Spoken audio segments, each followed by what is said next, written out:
everybody. Welcome to the No Name Music Cast. My name's Tim, and this is Joy. And on this week's show, it is Joy's turn to pick the topic, and I know she's incredibly excited about this. She's done research. She's told me that she's really happy that this is going on. So, Joy, over to you. Okay, so one of my favorite episodes we did was the Death Conspiracy episode, as Tim knows. So I just thought I would add an extra layer. We're going to discuss just more crazy music conspiracies. No. But I did a lot of research and found ones that are not common, not ones that I've only heard of a few of them, some that I specifically picked out because I thought Tim would find them interesting. And I have extensive notes on a bunch of conspiracies about musicians that I'm excited to talk about. So the first one we're going to talk about, have you ever heard if the Beatles, the Rolling Stones, and Bob Dylan formed a secret supergroup? No. I know that the Rolling Stones had a concert in the 60s called the Rock and Roll Circus, which contained Beatles, or contained John Lennon in particular, and it also contained the Rolling Stones, and I think Dylan was involved as well. But them conspiring to make a supergroup, I'm not super aware of that. So, in October of 1969, rock critic Grill, I guess how you say his name, Marcus, wrote, under a false name, mind you, so I don't even know that's his name, an album review for the magazine The Rolling Stone, credited to the Masked Mortars. This record was apparently a studio jam featuring John Lennon, Paul McCartney, Bob Dylan, Mick Jagger, and released anonymously because the artists were under contract to different labels, according to this rock critic. It was all completely fake. And it was a spoof of the bloated, I don't know why I said it like that, bloated supergroups of all time. This didn't stop editors of the magazine from hiring musicians to actually record the fake songs and release them on the album. They're not headlining album people, though. It's just random musicians. And so they made a fake editor pick of him reviewing this album, said it was all these famous people, said that they couldn't produce it because they're all under different record labels. And then to top it all off, they decided they were even going to have people record the fake album. So you've never heard any of this from the Rolling Stones, Tim? No, I haven't. I know that, I think we may have discussed this on the podcast before. On the White Album, the Beatles' White Album, While My Guitar Gently Weeps, the Leslie guitar on it is Eric Clapton, and on the original pressings it was credited as Andrea Mistrioso because he was under contract to a different label and the Beatles were on EMI Parlophone. I wonder if maybe that's where the joke comes from. Because I guess it was supposed to be kind of a joke of the super groups of the day, and they thought people would get it, but it didn't quite go over. People thought it was a legit album. So maybe that's where the joke is kind of trying to fall from. So that was my first one. But I just thought it was interesting that they actually hired musicians to record the songs and release the album, which I didn't listen to, but I need to. But from what I gathered reading the comments is they're not, it's kind of like when we've said before, you go into the Halloween store and you hear a version of Thriller that's not quite Michael Jackson. Mm-hmm. Like it was, they're not, they're the Player 6 group or something, doing their alternate versions of songs, which I want to know, did somebody actually write all the songs for that album? Because that's a lot of work. That's true. I mean, having studio players recreate that music in that style at that time would have been probably very easy because I think, again, we may have mentioned on here before, it used to be that you could go into Woolworths, which was a general store chain. Mm-hmm. I think, do you have Woolworths here as well? No, but I've seen it. I know what it is. I've seen on we had Woolworths in England, and you could either go into Woolworths and you could buy a 7-inch single or an album of an artist, or you could buy these albums that were like, it was Top of the Pops brand, and there was another brand that did it as well. And it was an album of sound-alikes. So it would be the Top of the Pops band play the Beatles and Top of the Pops band play this. So those guys were out there doing that. So having a sound-alike band create this music probably wouldn't have been a huge leap. But like you say, actually writing the tracks is a different thing. Yeah, that takes a whole nother, I guess, what they thought. I almost think they thought it was going to be kind of a prank. I don't think they thought people were going to take it seriously, but they did. Maybe out of hopeful that there was an actual album out there, with John Lennon, Paul McCartney, Bob Dylan, and Mick Jagger all on the same thing, because that would be kind of cool. But yeah, anyway, so that was the first one. Now, this next one I picked specifically for Tim, even though it is a little weird. It's Debbie Harry. So I picked Debbie Harry for Tim because he's talked about her a few times and we've made jokes. But this was, okay, I feel bad the next statement I'm going to make. The connection to her and Ted Bundy. Okay. Okay, so, and this is the first words it says, out of every theory on the list, this one's probably the most believable. And I'm like, really? So the reason it's the most believable, though, is Debbie Harry herself has reiterated its authenticity several times on record. So she has said this really happened. Sometime in the 70s, Blondie was searching for a taxi late at night when she was offered by a man, Ted Bundy, drove her home. After reluctantly accepting his offer and hopping into the car, Harry claims that she should realize the car had no way to open the doors or locks from inside, which, if you don't know that, that's what Ted Bundy would do. He had some type of mechanism so you couldn't open your door or your window. Mm-hmm.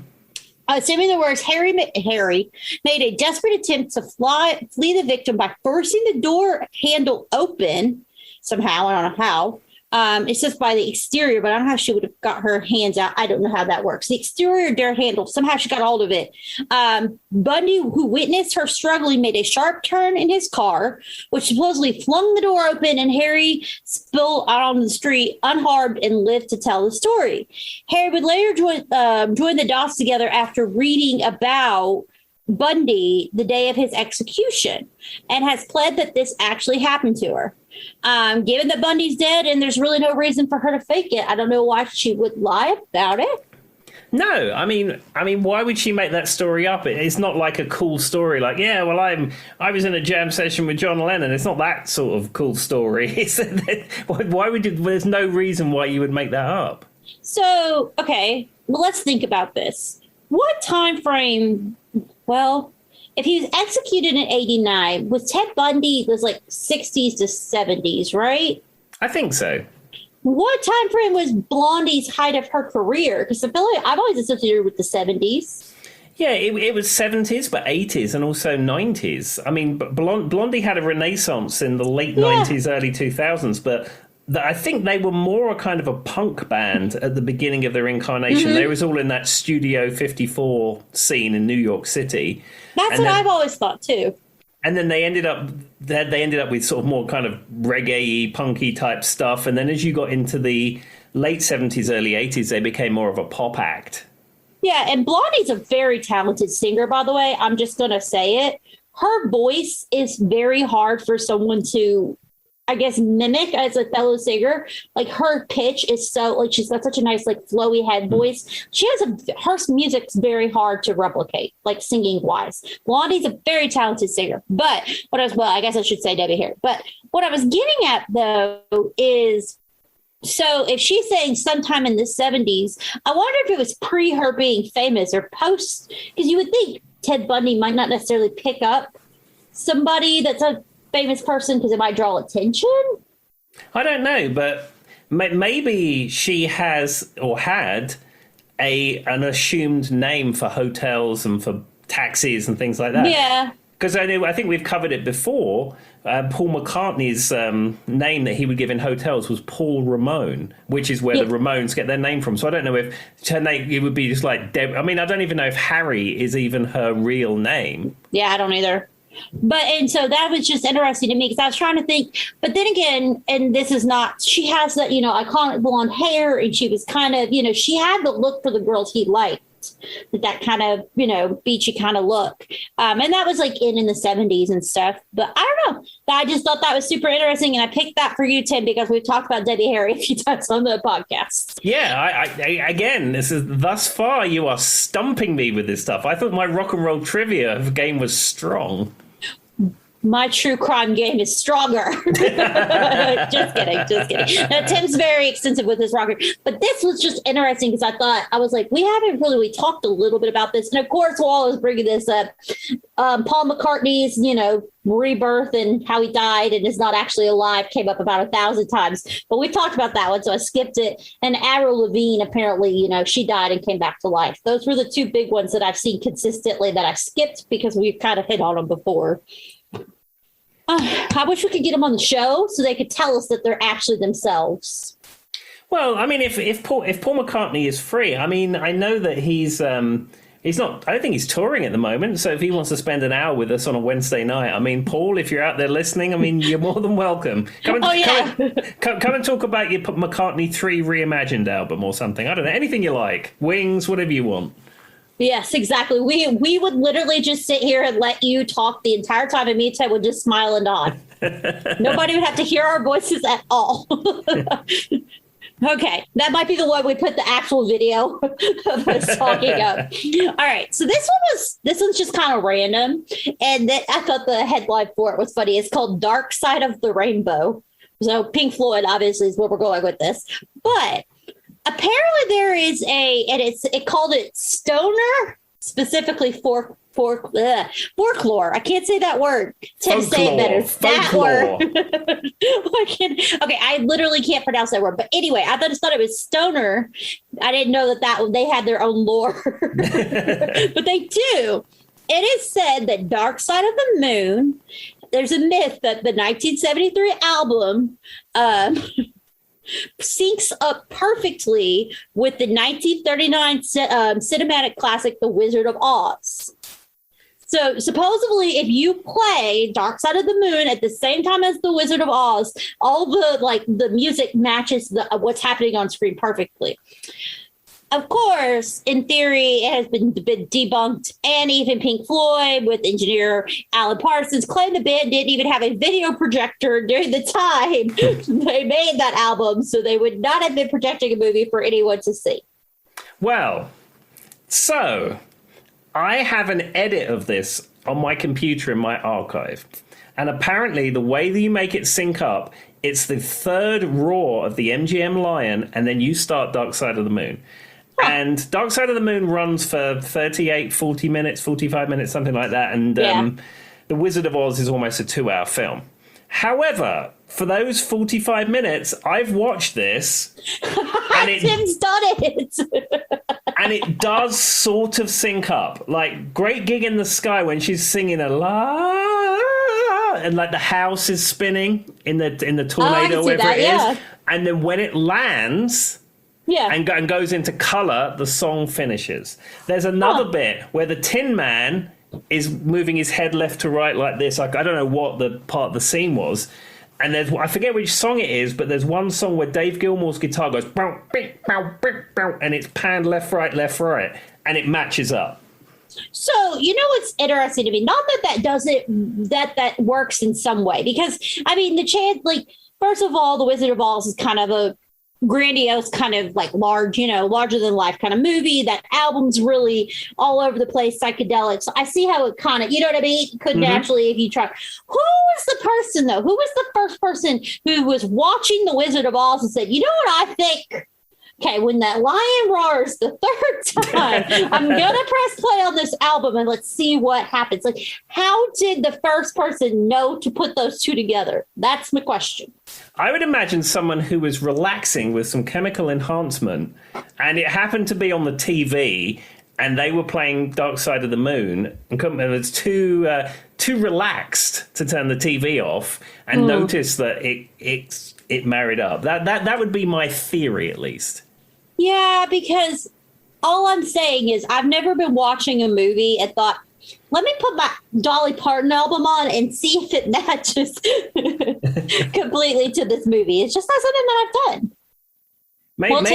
Maybe if I put on like David Hasselhoff's Night Rocker at the same time as Moonraker, I don't know. Will it match up? I don't know. We'll let you follow up on that this weekend and tell us next week. I don't know. It's just an interesting. I just love that you've actually tried it. Well, not only have I tried it, when I first was aware of this, I acquired it and it was already pre-synced. And in fact, I actually still have the file, which has the film and the audio together. And there's other schools of thought about if you play Dark Side of the Moon again after it finishes for the first time, bits of it will then match up after the fact. But and there's some debate where you need to start it again and how many seconds you have to wait before you start it again. And it's a thing. But I've only ever gone as far as the whole album up to the end. And I will say, as I said, there are several parts where it does match up, but the question would be, if you played anything, would bits of it match up?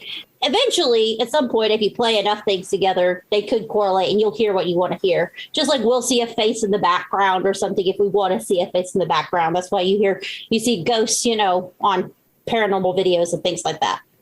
So, exactly. But I don't know. As I said, I think I am going to run that experiment with the classic Hasselhoff album, Night Rocker, and the best film ever made, Moonraker, because I'm sure when the Hoff was making Night Rocker, he was probably watching Moonraker at the same time. I don't know. I haven't confirmed that with him, but it's probable. It seems accurate, Tim. Seems accurate.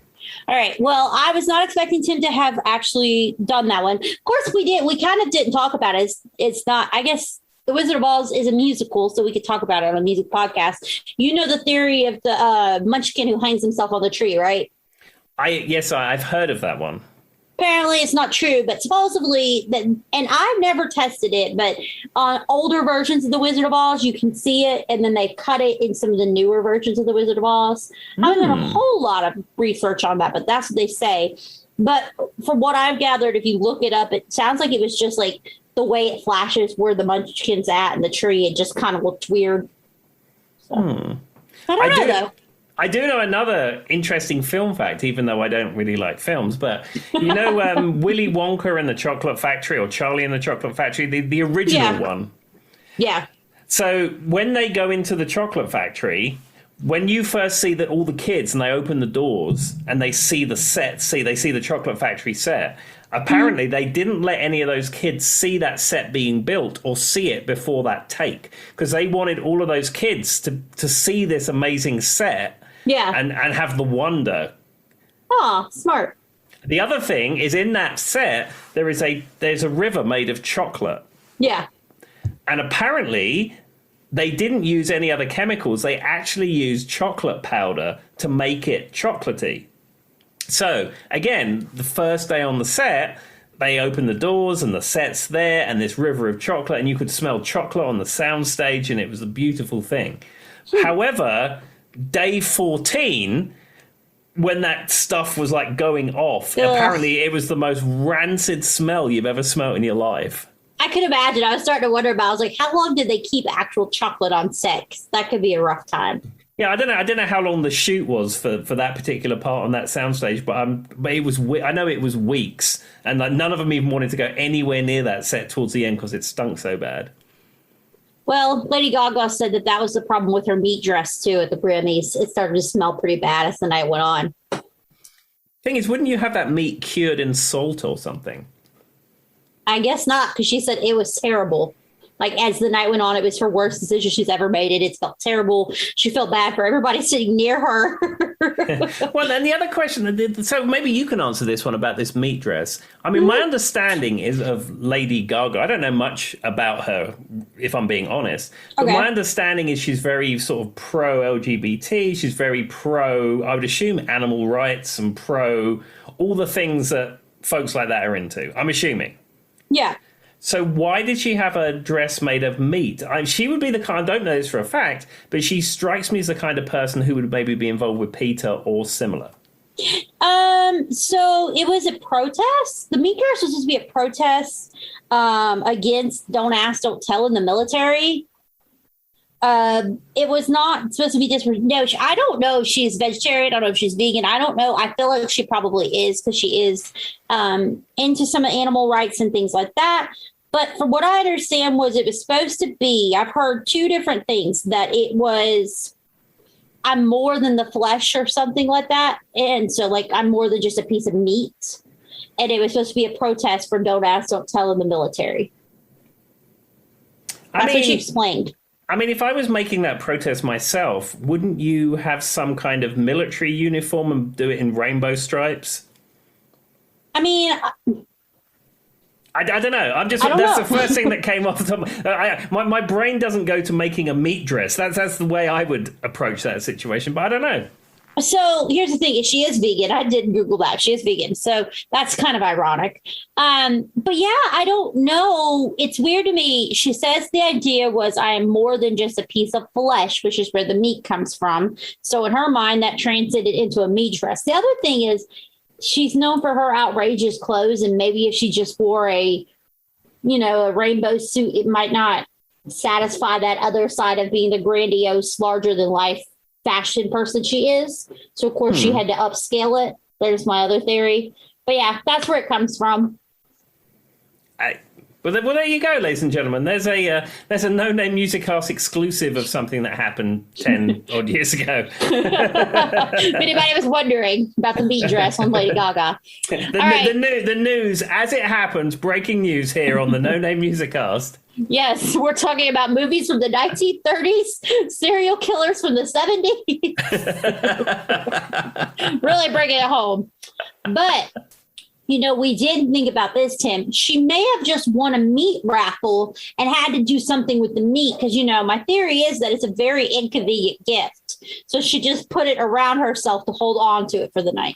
She could be. She could have been in the Royal British Legion Club in Hanworth. She could have won the raffle. She really wanted the bottle of Aspie Spumante sparkling wine. Or maybe she wanted the fruit basket. But no. She won the meat raffle. Yay. And like I've said, I still think to this day that would be the most inconvenient gift. Not only is it inconvenient because I don't eat meat anymore, but it's inconvenient because what do you do with it? Like, do I have to put my pint of beer down and then go take the meat out to my car? I still need to know logistics. If anybody in the podcast listener area of No Name, if you have won a meat raffle, please fill me in on the details because I'm still very curious. Yeah, I say it's times like this I wish my granddad was still alive. I still wish my granddad was alive generally, but it's times like this when I wish I could get on the phone to him and say, Granddad, you had meat raffles at the British Legion Club. Explain the logistics. Just put them on, just record it and put it in the middle of the podcast. So we can finally answer the age-old question of the meat raffle. All right. This one was, Tim, this one's hot off the presses right here. Justin Bieber, he's actually a lizard. He's one of those lizard people. A shape-shifting lizard.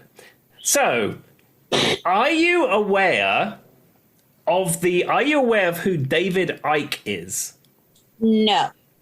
All right, so David Ike was a soccer player of the 70s. Okay. And as with a lot of sports stars, when they're no longer a sports star through injury or they're too old or whatever to be a sports star, they go into TV presenting. Of course. And David Ike was quite a famous and renowned sports reporter and sort of celebrity of the 70s, 80s, etc., etc.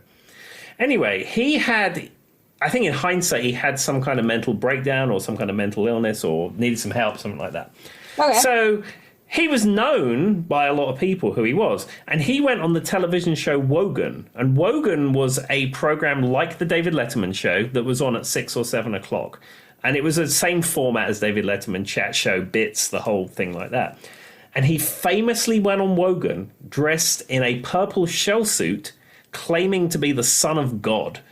And the audience was laughing at him because they thought it was some kind of spoof prank thing because this guy was so well known.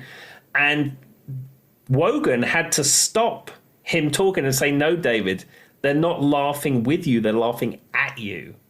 And it was really, really awkward. So anyway, after a while, this purple thing prevailed, and then he became a bit of a thing on the conspiracy circuit where he claimed that your Rothschilds and your royals and all those kind of people were all shape-shifting lizards. So I wonder whether Mr. Bieber is part of this David Icke conspiracy where they think he's one of these shape-shifting lizard people. So yes, and you remember there's been everybody from Madonna to Hillary Clinton to Katy Perry, Angelina Jolie, members of the royal family are all part of this conspiracy as being lizard shape-shifting people. But the funny part about Justin Bieber's was, listen to the evidence, Tim. Evidence. I say that word lightly here. Mm-hmm.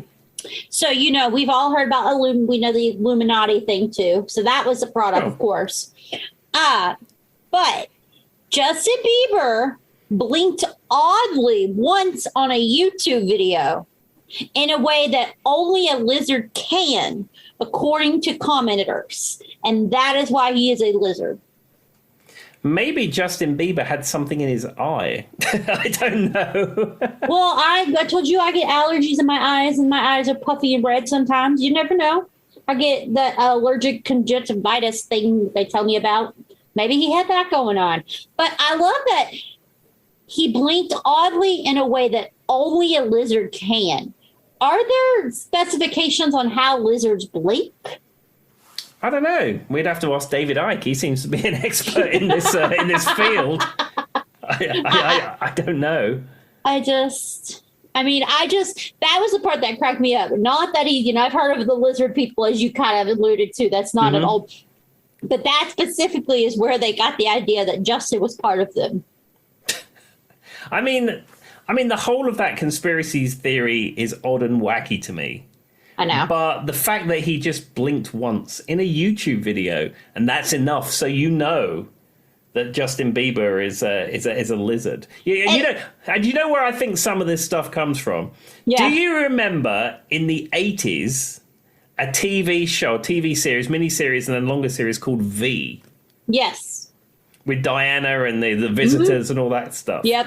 I wonder whether people saw that and then either did too many recreationals or had some kind of legitimate problem and somehow referenced that, and that's why they think all these people are shape-shifting lizards. Well, what's interesting, and this is me actually gonna speak from my brain for once, because I do have a degree in psychology, and one of the main things I learned about was one of the misconceptions in the world is people who are schizophrenic have multiple personalities. They're two different things. So there's schizophrenia, which is usually like delusions, and then there's multiple personality disorder.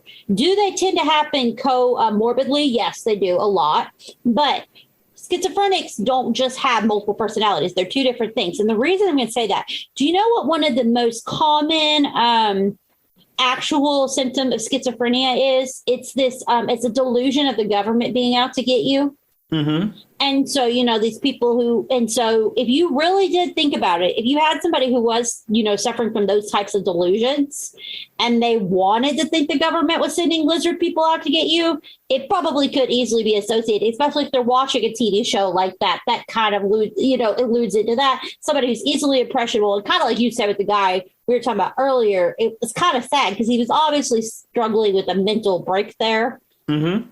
So, yeah, there definitely could be a factor. And there's probably a ton of other TV shows. There was also that film. Do you remember that film They Live with Rowdy Roddy Piper from WWF Wrestling? No, but that was a very specific fact from WWF Wrestling. Well, no, Rowdy Roddy Piper acted in some films, but he was in a film called They Live. And what this film is that I think it was aliens came down to Earth, and I think they may be lizards or shape-shifting people or something like that. Mm-hmm. And you could only see them. If you saw them normally, they'd look like normal people. But if you put these special sunglasses on, you could see them as alien lizard people. Yeah. And also all advertising, you would see Coca-Cola, but when you put the glasses on, it will be like attack the humans and eat them alive, and it would be that stuff going on. Well, what's interesting, I went and saw that new movie with Ryan Reynolds, Free Guy, and they're at a video game, and the ones who can see the bad stuff happening in the video games are wearing sunglasses. But as soon as you took the sunglasses off, couldn't see it anymore. That is a callback to They Live. There we go. And I wouldn't have known that. But yes, you guys heard it here first. Justin Bieber is a lizard. Because of one YouTube video. But what's really sad is, so according to the comments, that's what they said. He blinked weird and now he's a lizard.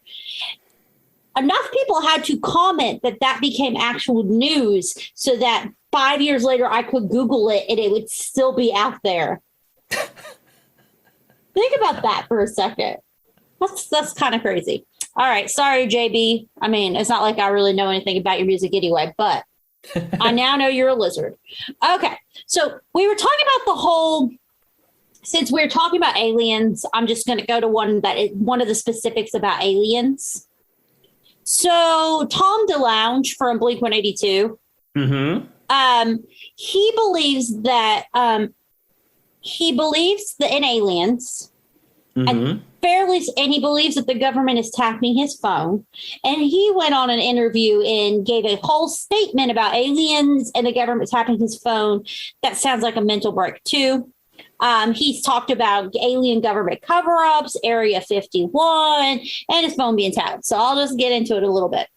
So here's like his actual statements. Here's on his phone being tapped. Yeah, I did for quite some time years ago. There's specifically somebody who was gathering 150 hours, specifically 150 hours, everybody, of secret testimony for congressional hearings of government projects in the U.S.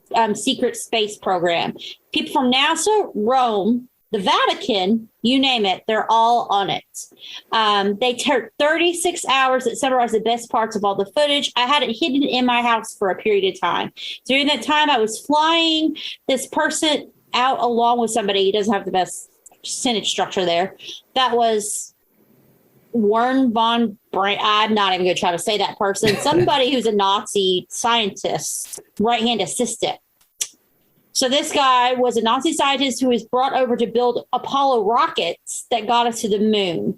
And on his deathbed, he told a bunch of stuff, and I was flying out there to him. I don't know what that means. And that is why they were recording him. So you want to talk about a psychological break on TV? If that doesn't sound like word spaghetti, I don't know what does. I would say Tom DeLonge or Longy, whatever his name is. I think he probably needs some help, for one. Yeah. But, I mean, the thought of there being aliens is not a huge leap, really. I'm okay with aliens. I will tell you sometimes I think about this, and it hurts your brain the more you think about it. Okay. So we're on the Earth that's in space, and then space is an infinite vacuum as far as we know. And even, we have probes that are billions of miles away, and that's not even on the edge of our solar system. So if space is an infinite vacuum, it's not really outside the realms of possibility that there is other life out there. I mean, I have it even more simple, Tim. I believe in aliens because I'm like, why would we be the only species? Like, sure. Why? Absolutely. And the other thing, as far as a government cover-up, again, that doesn't surprise me because the government, regardless of any world government, knows stuff they're never going to share with you for national security reasons. So even if there is complete evidence of alien life or something like that, the world governments probably wouldn't share it with you anyway because the entire planet would panic. Yeah, I mean, I think that there's a combination of things. And I think that you're right. There's a reason why they might not be sharing it with us. So then he gets into a little bit of the existence of aliens. And here's what he said. 2 decades ago, when I got into this, it was such the world is flat scenario. But here's Tom running around talking about UFOs, and they laughed it off. But now NASA is holding symposiums on the inevitability of finding life in the universe. The Vatican is talking about it. Yes, there's life out there, and how it interferes or doesn't interfere with churches' views. You have to understand, I've been involved with this for a long time. I have sources from the government. I've had my phone tapped. I've done weird stuff in the air, so people won't believe. And then he just keeps going, talking about email chains with hundreds of scientists. So, and then he says that Area 51 started the groundwork for it all. I don't know, though. I believe in aliens, but I don't put too much stock into Area 51. I think that is I think it's just become comical at this point. Like, people are gravitating towards it, but I don't believe that was necessarily an alien stronghold. Place. I mean, my understanding is that Area 51 is a military base, a secret military base where they have test aircraft and what have you. Out in the desert because they can test stuff. I think it's Groom Lake or Dry Groom Lake or so. That's the actual name of it, but it's known informally as Area 51. So they can go out and test stuff and it not affect people. Yeah, and the reason it doesn't appear on any maps or anything because it is a military installation in the same way that if you looked on any map, it's not going to say, oh, army base here. But the interesting thing about Area 51 is that if you stay in Vegas and if you stay in the Luxor, which I've stayed in Vegas, which is the Pyramid Hotel at the very south end of the Strip, we stayed there one time, and our side of the hotel faced McCarran Airport, which is the main airport in Vegas. And there is a terminal for these aircraft that take the workers to and from Area 51 every day. And they're white aircraft, and they have a red stripe down the side. And apart from their registration number, they bear no markings. They don't have any branding or any aircraft name or anything. They're just a white aircraft with a red stripe. And if you when you wake up in the morning, the terminal there is empty. And then when you get back to your hotel late at night, it's full of 10, 12 aircraft. So what the Area 51 workers do is they report to Vegas Airport McCarran. It flies them into Area 51. They do their day of work, and then they're flown back.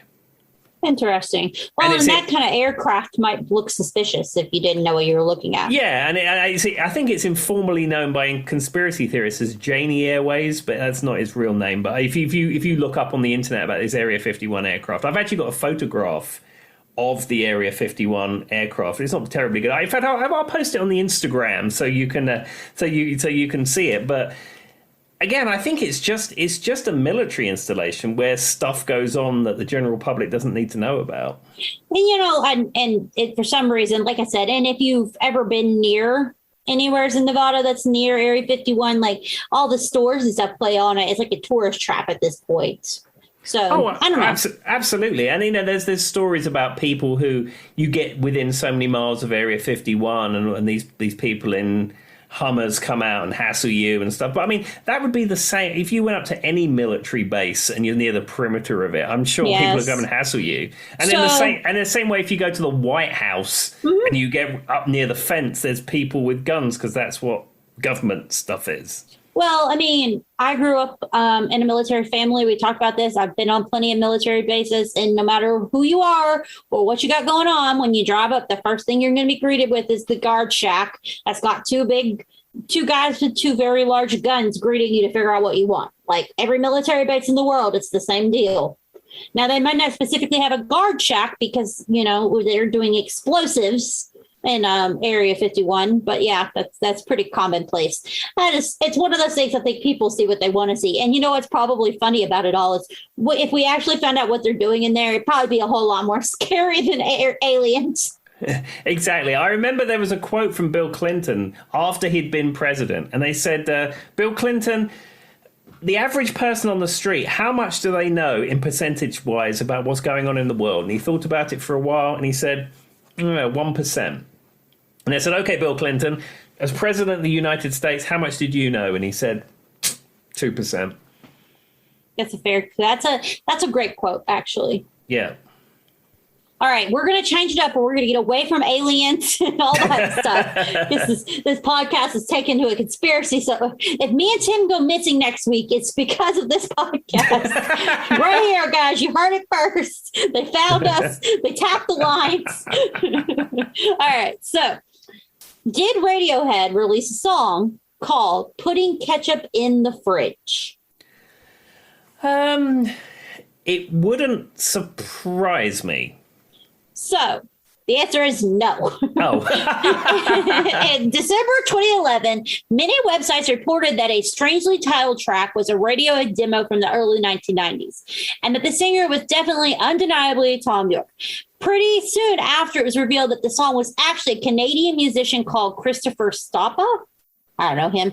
And he was slightly surprised by the acclaim, particularly as he had given up music altogether and became a baker. Oh. He's like, you guys didn't care about me back in the day, but now you care about me. See, I wondered if it was like, I don't know do you remember back early 2000s, before we had the iTunes store and before streaming and even probably before YouTube, if you wanted to get music and you wanted to get in a dodgy fashion, you would use Napster or Grokster or LimeWire or eDonkey and all that stuff. Yeah, BearShare. And what happened, I remember Madonna had an album out around that time when all that business was going on. And either she or her record company seeded tracks from this new album on all those services, but it was just Madonna shouting at you and being angry. No, I mean that sounds like a Madonna move. Yeah, and I remember, I think I remember hearing about it, and I forget what track it was, and I downloaded it on one of these services, allegedly, because of course I didn't do that. And you download it's just Madonna just like being angry never heard at of you toward it either. Never heard of it, not once. No, Joy, I have no idea what you're talking about. But not a clue what that is. We're going to go to jail, Tim, after this podcast. All right. In fact, I'm looking out my window and I see a black SUV pulling up. Is that bad? I was going to say, do they have your trash can? But the podcasters don't know about. Tim has a missing trash can at his house at the moment. Yeah, I'd like to just put a PSA out for anyone who lives in the near downtown Christiansburg area. If you've run off with my blue recycling bin, I would be glad to have it back. No questions asked. I don't mind what you've done with it or what you're planning on doing with it. Just wheel it back into our little close and we will pretend it never happened. No questions asked. He's not even, and he might even give a reward if it doesn't show up soon. Well, I tell you what, if it does show up, I would be happy to share one of these No Name Music Arts episodes before it posts. There you go. Oh, you get it. Okay, there we go. All right. You can even give us a fake name and a fake email. Give us your burner phone number. We don't care. Just give Tim his trash can back. Okay. So this one's a little bit more sinister, but it's not related to aliens or the government. So you know the Ohio Players. They're known for their one hit, The Love Roller Coaster, that was remade, with the Red Hot Chili Peppers. So they're best known for, and I actually prefer their version way better than the Red Hot Chili Peppers, just personal choice. But it was in 1975. According to the band, in the midway through the song, there is an ear-piercing scream. I think you've probably heard it. If you haven't heard it, just go back and listen. You'll know what I'm talking about. So according to the band, the scream was provided by the piano player Billy Beck. However, there's a conspiracy that claims the screech is actually the sound of a woman being murdered in the studio when the band was recording. As malicious as theories may be, the Ohio Players never debunked the theory. And here's why. Drummer Jimmy Diamond Williams would later go on record to say that they never debunked it because it was a marketing ploy, an elaborate marketing ploy. And so the band all took a vow of silence to never say whether they did or didn't kill a girl for the scream. Oh, goodness me. What a marketing ploy. Because I don't think I'd want my name anywhere associated with that. No, I mean, Guns N' Roses' Rocket Queen. There's some sounds in there of Axl allegedly or not allegedly. It's the same kind of thing. Did it happen? Didn't it happen? Where apparently Axl is getting down to business with a young lady in the studio, and then there's sounds of that in Rocket Queen. And some say, was it Axl doing that, or was it not Axl doing that, or was it stock sound effects? And again, they've left that one open. But they're a hard living rock and roll band, but. Having a conspiracy theory that you murdered somebody in the studio during Love Roller Coaster. I mean, well, and think about the song. We want to ride a roller coaster, baby. It's like an upbeat, happy song. Sure, exactly. It's a dance floor kind of upbeat, happy song. But yeah, but I just think it's crazy that they actually admitted they did not debunk it because they thought it would help them sell records. That's weird. And what's even weirder is I associate them as pretty much one-hit wonders. So maybe it did the opposite. They're like, we're not going to buy your music anymore. You might be a murderer. Yeah, I mean, if it was Black Sabbath and they said that we were doing some satanic ritual in the studio, which if you know the members of Black Sabbath would be ridiculous. But yeah, if they came out and said that was going on and they left that open for interpretation, you mean he didn't bite the heads off the bats? Yeah, but I mean, this is like a happy love roller coaster song. I know.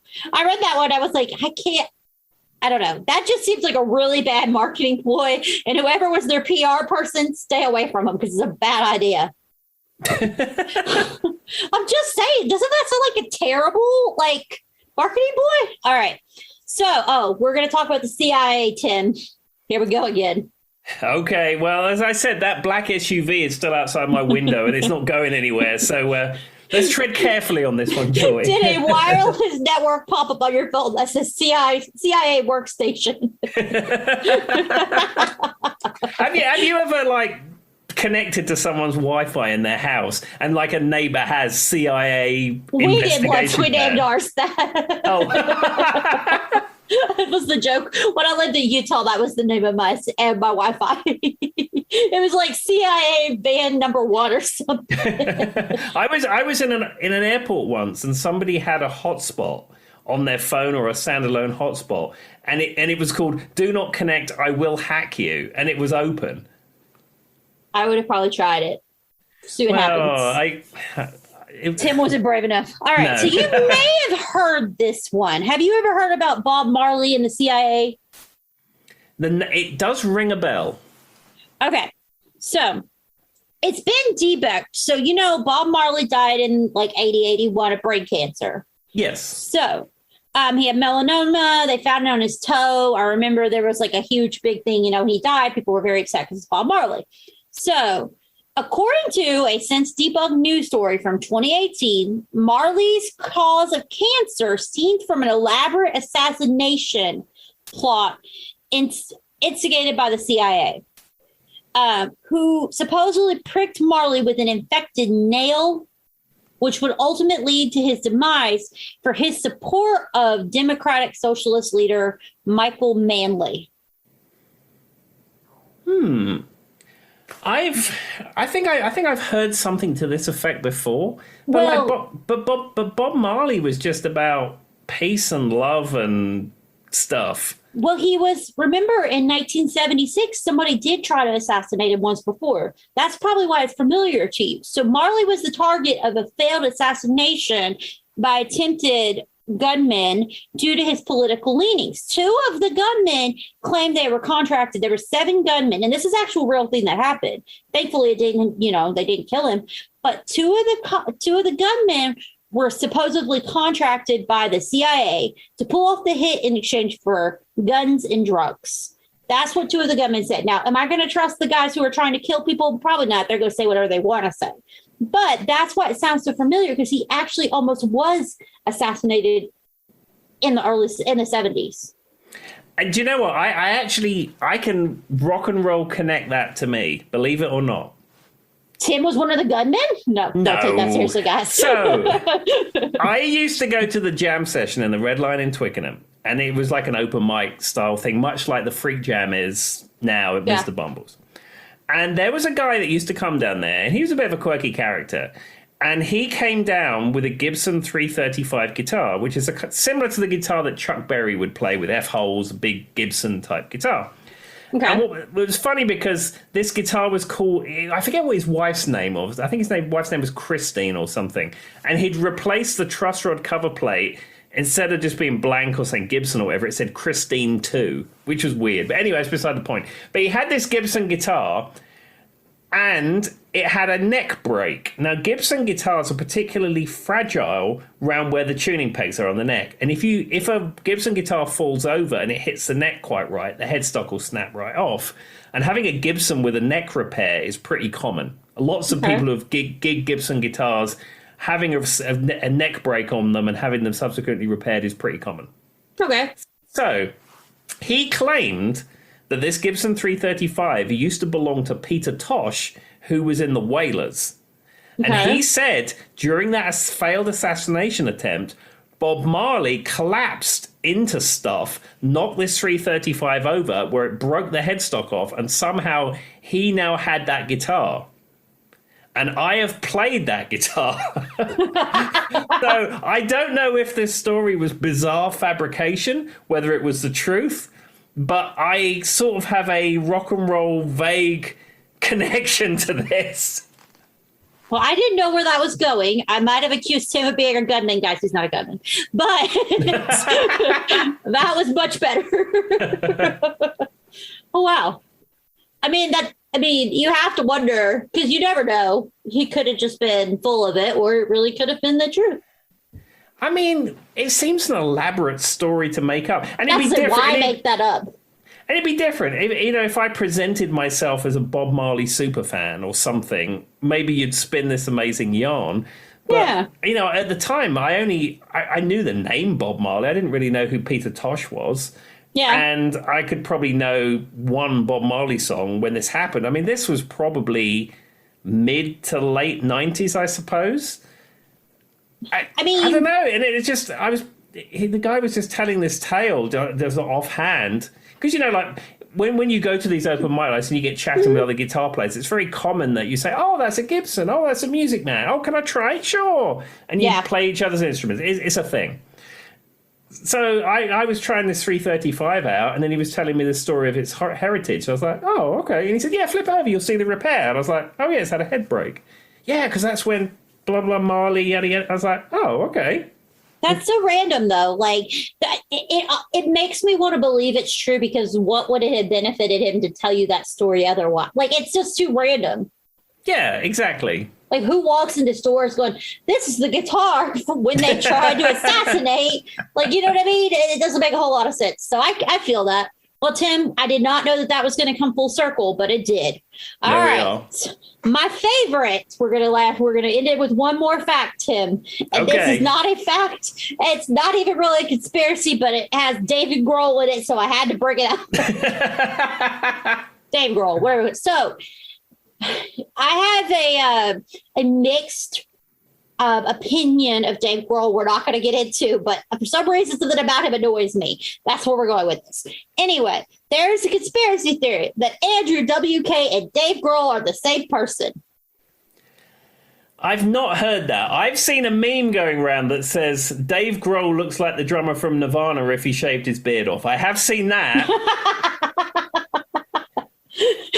Wow, hot off the presses there, Tim. Yeah. I've seen that going around, but I have not heard that those two are the same person. And no idea why. I mean, besides they kind of look alike. They got the long hair. And every time I think of Andrew WK, I just think of him in the white shirt with the blood. Yeah, I don't see. I know who Andrew WK is, and that doesn't strike me. I mean, I'd more say that Dave Grohl looks like Chad Kroeger, sort of.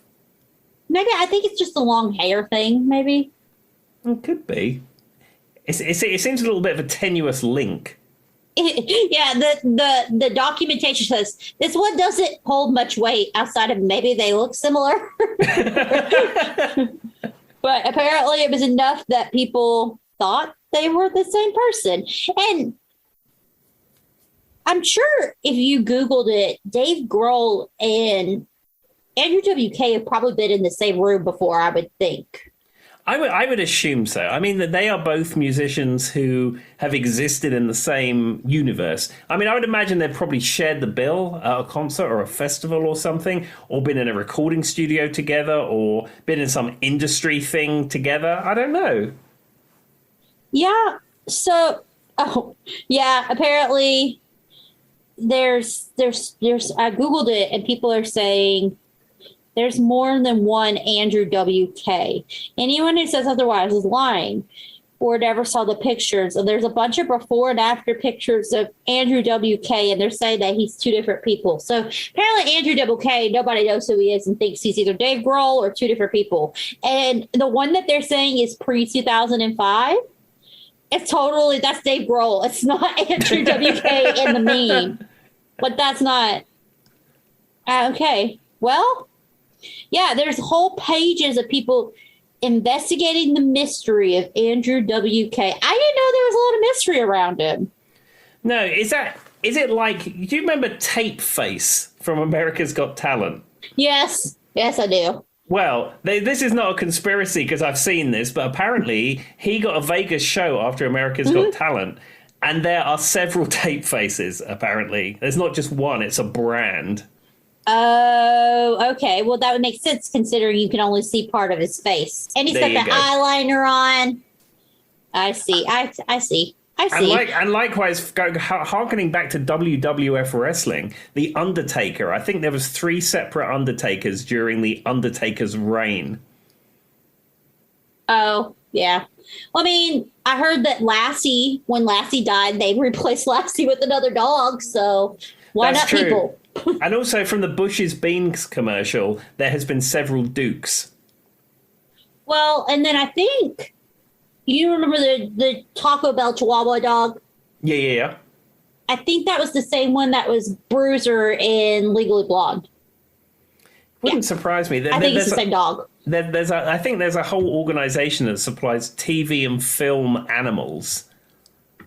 I wonder if they have to follow like very strict like pet rules, like they have to be kept in certain, you know what I mean, to keep the safety of the pets. I think so. I think in the modern era there are certainly very stringent rules when it comes to animals in TV and film productions. I would imagine so. And with that, Andrew WK and Dave Grohl are the same person. And I heard Dave Grohl might have looked like the Nirvana drummer, but you know. And also Paul McCartney looks like, well, he could have been that one guy in the Beatles. It's possible. They look just alike. I've heard that before. Heard that. All right. And with that, we'll say goodbye. If me and Tim aren't back next week, it's because we got arrested. Bye. Bye. See you later. Bye-bye. To find me out another day to